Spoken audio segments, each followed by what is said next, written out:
Miren este movimiento de protestas del No King, por favor.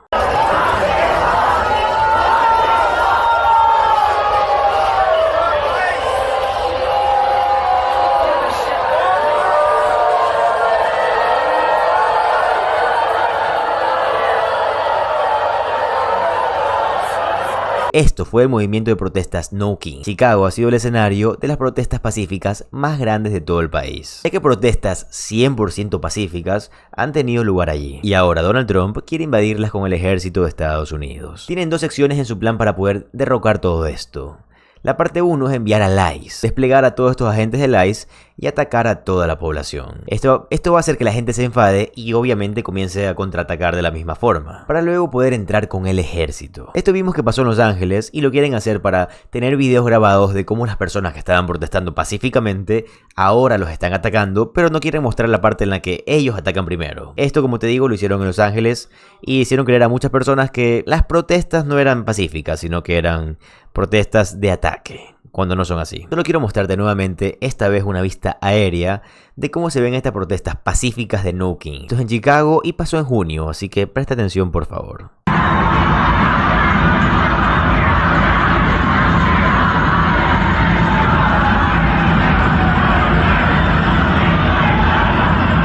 Ahora, una de las cosas que está haciendo el ICE para provocar a la comunidad es que, aparte de esperar a las personas afuera de los tribunales de inmigración, ahora están esperando a las mujeres inmigrantes afuera de estas audiencias por violencia de género. Esto comenzó en Chicago. Así que las mujeres tienen dos opciones: o tienen que aguantarse las agresiones de su pareja, que pueden llevar probablemente a un caso fatal, o presentarse, denunciar a la persona que les está haciendo daño, para luego ser deportada por uno de estos agentes del ICE. Porque sí es muy triste que el ICE ya ni siquiera los espere solo en el colegio, también los espere en los jueces, también los esperen literalmente afuera de su casa. Ahora también va a lugares donde tienes que ir sí o sí si quieres denunciar. Qué triste, la verdad. Miren el clip, por favor. Witnesses tell us that agents took at least one person into federal custody ahead of their scheduled court appearance.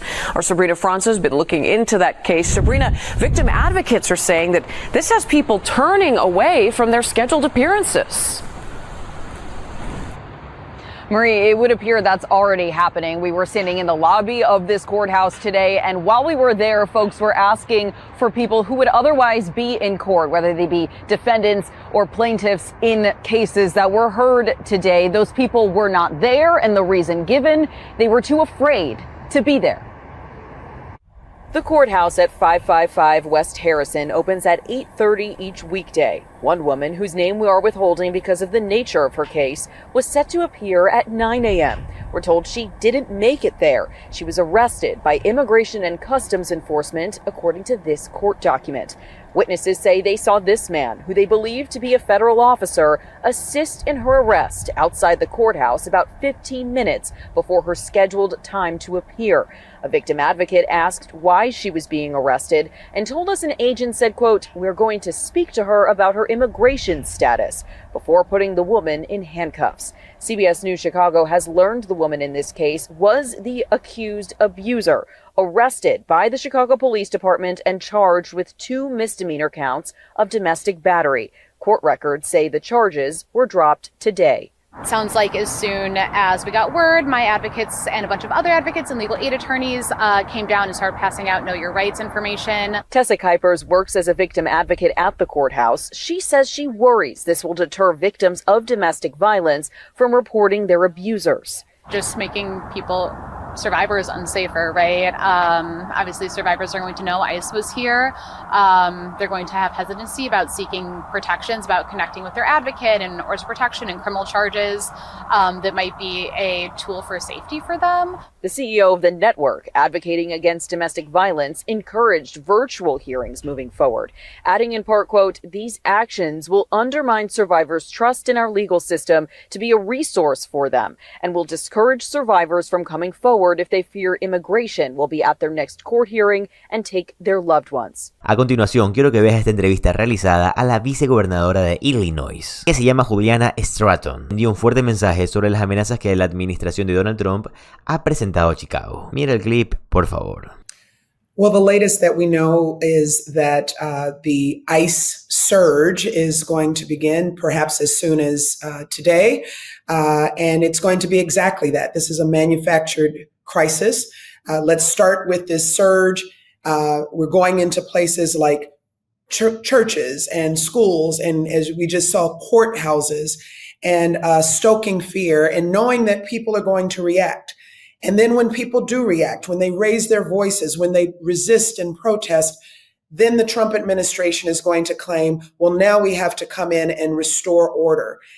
There is no emergency in Chicago. There's no emergency in Illinois. We have made it very clear at every level of government, we do not want them here. And there's no need to federalize the National Guard and have a military presence on American soil here in the city of Chicago. This is a classic page out of an authoritarian's playbook. So what should the people know right now? Because obviously the plan is to provoke them.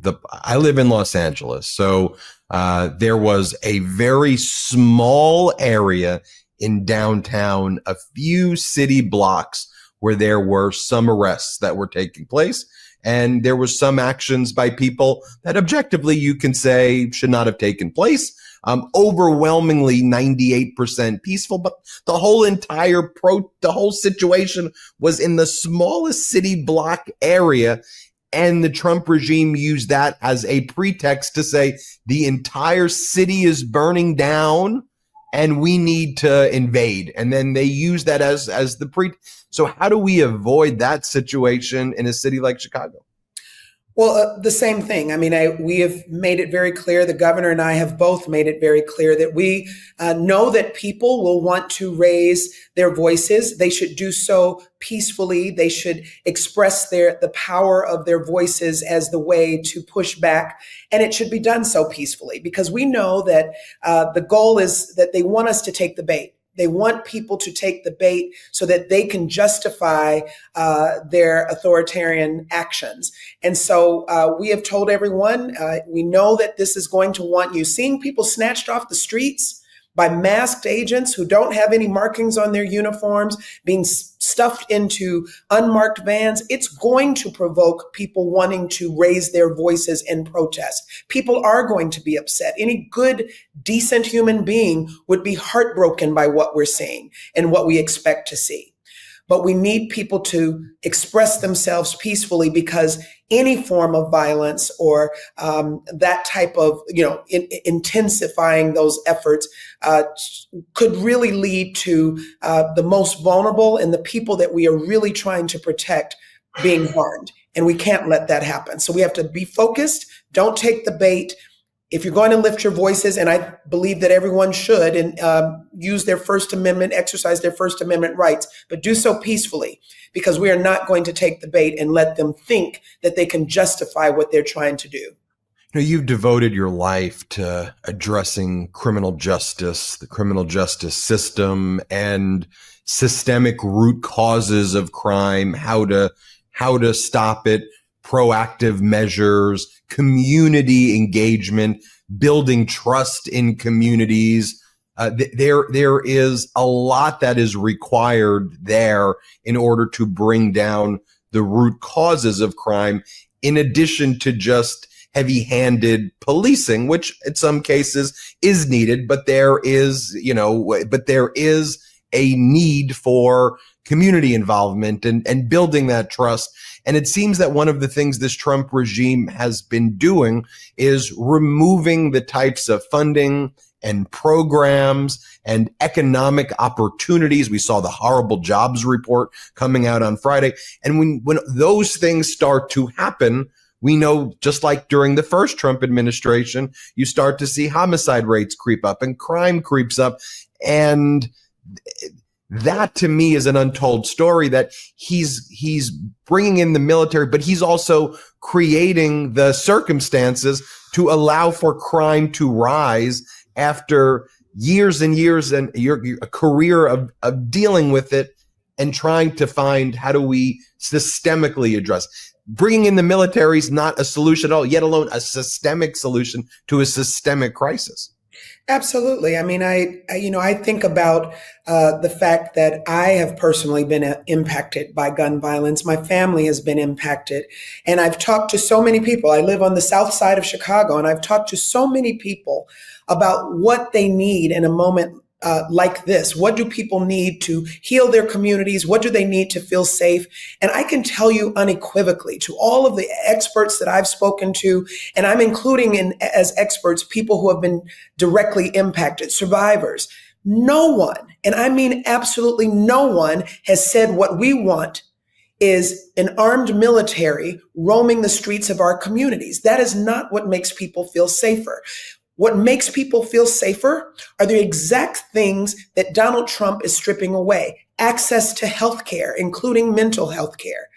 Being able to put food on the table, knowing that you have a good paying job, that you can take care of your family. What helps people when we talk about the root causes is making sure that people have access to opportunity, including education and other types of opportunities to close the wealth gap and to create generational wealth for their children. But that's not what we're seeing from this administration. We're seeing an administration that wants to bring the military and wants us to normalize it.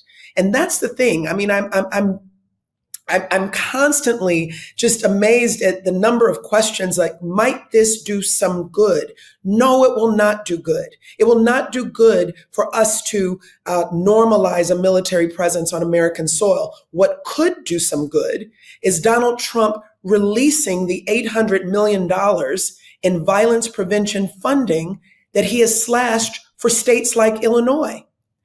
We are doing the work here. Is there more work to do? Absolutely. Anytime we see any level of crime, it's unacceptable and we have to do the work. But a military presence and this chaos of a wannabe dictator, it is not something that's going to make our community safer. And quite frankly, Donald Trump doesn't care about safe communities. He doesn't care about reducing violence or crime. And he doesn't care about making sure that people have what they need. We are going to do this work here in Illinois. And by the way, it's one of the reasons why I'm running for the United States Senate, so I can fight for all of those things that we need to see happening for our communities. Tell us about the Senate race, because there are major issues taking place right now when it comes to our federal government, which seems to just be a rubber stamp for Donald Trump. Again, horrible jobs report that came out on Friday. You have all of these Trump sycophants out there who are one by one just saying, oh, it's Jerome Powell's fault. It's this person. No, it's the person who's tariffing the world's fault without legal authority, who's crushing our economy, who's attacking Canada. I mean, you probably speak to a ton of people across the border who are like, what the hell is going on? Crushing our tourism industry. It's obvious where this is coming from. So tell us about that.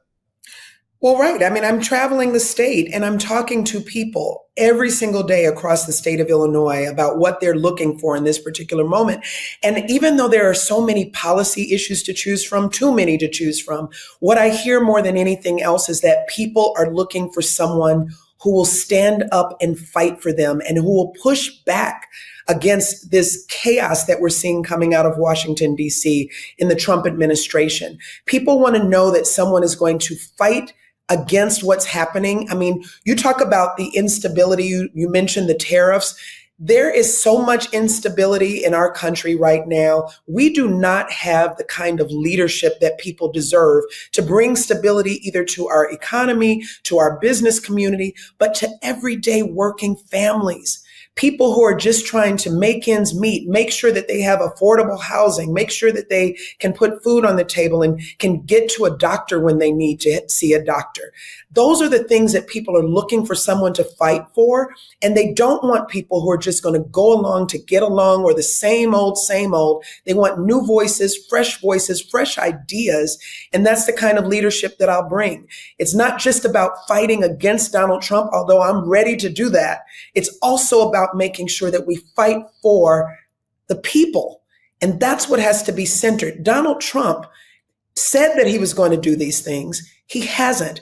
And this is an example of failed leadership at every single level. And because he's a failure, he wants to distract by doing things like threatening states like Illinois and cities of Chicago, because we won't bow down to him. And you're right, we will not. So This is an example of how we're seeing a failed administration, and we need leaders who are going to come in to the United States Senate who will fight for the people, fight against Donald Trump, and get some things done to make their lives better, because government should be a partner and not a roadblock. Bueno amigos, ese fue el video de hoy día, espero que les haya servido, les haya gustado y más que todo que lo hayan entendido. Como siempre les digo, para mí lo más importante es su opinión y me encantaría que la pongan en los comentarios.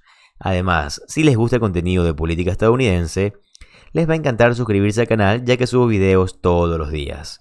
Mi nombre es José Alvarado, soy economista y estoy comprometido con informarlos diariamente. Nos vemos en el siguiente video. Adiós.